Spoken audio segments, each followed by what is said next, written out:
Moins de 48 heures, c'est le temps qui reste à Benny Gantz pour former un gouvernement. À l'approche de l'échéance fatidique et face au blocage des négociations entre Bleu-Blanc et le Likoud, les rencontres de la dernière chance se multiplient. Pour éviter la formation d'un gouvernement minoritaire, Benyamin Netanyahou multiplie les entretiens à droite. Le Premier ministre s'apprête à rencontrer Avigdor Lieberman dans ses bureaux de Jérusalem.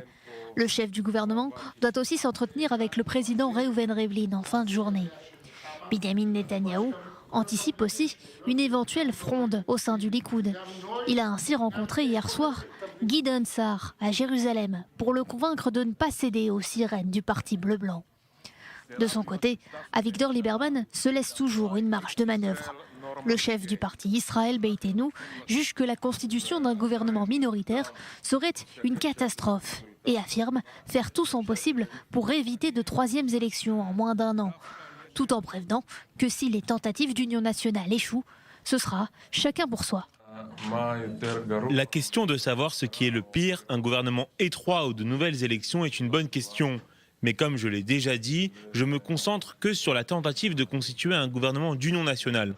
Avigdor Lieberman devrait poursuivre ses entretiens avec les différentes personnalités politiques dans la journée, toujours dans l'objectif de former un gouvernement d'union nationale libérale.